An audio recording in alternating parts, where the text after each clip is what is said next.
Chapter 13. Chop Suey. Isaacs arrives at her desk on Monday morning to find that Dr. Carpenter's candidates have all been approved. She sends a message to the professor to notify him, slightly annoyed that it hasn't been done already, and decides to read some of the reports from the past few days. Among the usual traffic stops and the one or two misdemeanors served over the weekend, she finds something that catches her eye: an epidemic of plumbing issues throughout the south end of town. That might have flown under her radar if not for an individual trying to press charges against a small Chinese restaurant. Apparently, they had slipped on the refuse pouring out from a backed-up toilet and bonked their little head. The patron had said that the sludge, quote, smelled like old bananas and rotten pork and had bloody chunks of viscera floating in it. Isaacs hasn't spent much time around Corporal Molta's pungent brown sap, but she smelled enough of it to recognize that description is unlikely to fit anything else. She prints out a copy of the report and folds it into her front pocket. Chinese sounds good for lunch today. She finds the restaurant tucked away at the end of a quaint little strip mall, along with a cafe and a small bait and tackle. She parks her car in the deserted parking lot and climbs out, instantly struck by the penetrating smell of sewage and rot. She digs around in her glove box until she finds a handkerchief to wrap around her face, then shuts the car door and heads for the entrance. There are only two other people inside, the cook and the manager. She's surprised the place is even open considering the circumstances. She heads for the counter where the manager greets her, almost desperately. "Just one for today?" She'd been planning to order something, but the moment the stench hit her face, she lost all appetite. "Nothing for today, thanks," she tells the man. "I was wondering if I could take a look at your bathroom." The manager shares a pained look with the cook behind him, then turns back to Isaacs, who has taken out her badge. His eyes shift to the badge and back to Isaacs. "Right this way," he says. Isaacs follows him down the counter, past the 6 tables and a soda machine, to a short hallway at the rear of the unit. Stepping past 3 caution wet floor signs that have been placed in front of the hall, she's almost knocked over by the powerful stench. The manager stops just before the signs and points to a door with an out-of-order sign taped to the top. "Through that door. You puke, you clean it up." He nods to Isaacs and hurries briskly back to the front counter. Isaac steels herself and opens the door, gripping the handkerchief more tightly around her nostrils. Some brave soul seems to have done a fairly good job of cleaning the place up, and the floor is shiny and free of all evidence of quote-unquote viscera. The toilet bowl is another story.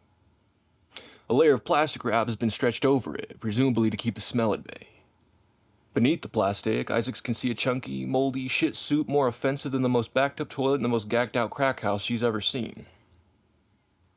She crouches down and pulls out her pocket knife, carefully cutting into the plastic. And she can practically see the putrid gas rising out of the bowl as she peels back the barrier to reveal the sludge beneath.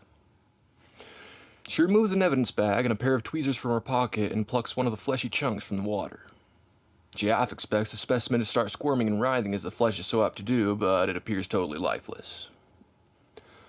She seals the bag and tucks it back into her pocket, standing to leave when a series of bubbles erupts from the water.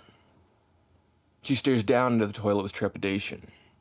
The water remains relatively quiet for a few moments before a small object begins to surface. She chokes on her breath as a spiny tentacle reaches itself out of the water to greet her. It seems her suspicions have been confirmed. The tentacle probes the air, retracting and extending its spine, searching for something to penetrate. Isaacs quickly exits the bathroom and shuts the door. She marches to the counter and calls for the cook. The man appears from the kitchen, already holding a cleaver. Isaacs holds out her hand, and the cook hands her the blade without question. They share a look, and she returns to confront the monster. She opens the door to see the tentacle raised and waiting. It senses her presence and readies itself to strike, but she swings the blade before it has a chance, pinning it up against the wall and severing it. Both halves of the tentacle fall to the floor, squirming and writhing in pain. The flailing of the severed end slowly decays into a dumb twitching as the brown fluid drains out of it, and the other end begins dragging itself back into the toilet bowl. Isaacs is having none of that. She steps on the fleeing tendril and begins dragging it away from the toilet with her foot. She shouts for help, and after a moment, the cook comes running to her side. He takes one look at the monstrosity and runs back the way he came. "You son of a bitch!" cries the chief. "Get your ass back here!" But the cook has already returned, this time wearing a pair of large, heat-resistant gloves. He reaches down, grabs hold of the spiny arm, and pulls. It squirms and tries to stab the man's hands with its needles, but the gloves are too thick. The cook yanks, and the tendril is pulled further from the toilet. Murky, noxious water splashes over the sides of the bowl and onto the floor. He pulls again, and the tendril snaps somewhere down in the U-bend, and the exposed remains flopping limply, struggling as the last bits of life leak out from both ends. The cook releases the tentacle and runs over the toilet, flushing it, as if that would do anything. The toilet chokes, gurgles, and begins to overflow. Isaacs points to the severed lengths of tentacle on the floor and tells him to grab them. The cook obeys, and they both quickly evacuate the bathroom, shutting the door just as the chunky brown sewage dribbles out into the hallway. The chief orders the cook to stuff the tendrils into a to-go bag, forgetting for a moment that the man is not one of her officers, and tells the manager to close up shop for the day. The manager seems about to protest, but Isaac sparks something at him about spreading a rumor about bad calamari, and he finally gives in. She climbs into her car, not bothering to catch her breath, and drives off in the direction of the college. When she arrives, she's surprised to see Palladino's car in the parking lot. She peers inside on a whim to see the front passenger side seat covered by a blanket. The windshield is slightly smeared with white streaks. Her heart skips a beat when she notices a spot of what looks like dried blood on the center console. She turns and walks briskly into the building and up into the biology department. Inside the lab, Larry is sat on a chair in the middle of the room with his sister hunched over him, inspecting a partially healed wound on the side of his face. "Palladino," she says, making the officer jump. "Oh, hey, Chief," says Larry. "There's blood in your car." Larry looks at her, his brow beginning to pinch with worry. "What happened?" Larry recounts his tale about the woman in the forest from the day before yesterday. And after he's finished, Isaac continues to stare at him. Larry looks down at his knees. "You waited 2 days?" An accusation, not a question. "I cleaned it as soon as it happened," says Larry. "You fed the dryad." Another accusation. "I got rid of the evidence." A wave of fury passes over the chief, but quickly fades. "I never want to hear you say those words again," she says coolly. "Of course. Sorry, Chief." Isaacs addresses Megan. "What's the damage?"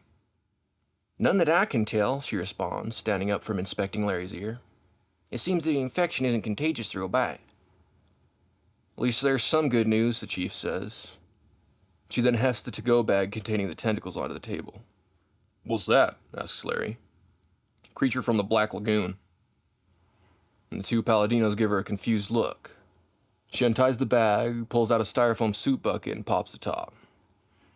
Megan walks over and peers inside, letting out a little gasp.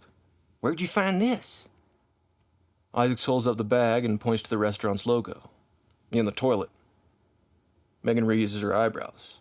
"Just swimming around down there?" Isaac nods. "The whole south side of town is having plumbing issues." Larry chuckles nervously. "Does that mean what I think it means?" "I'd rather not comment on that at this time." Larry opens his mouth as if to say something, but closes it. After nobody speaks, he opens his mouth again. "Guess we just wait and see." "I was thinking of something a bit more proactive," says the chief. "Like what?" "The investigation," she says slowly. "Follow leads. Go down there and see what the extent of the damage is." "Down there?" He laughs nervously. "Down where?" Isaac nods to one of the sinks in the counter along the wall. Larry sighs. "Shit.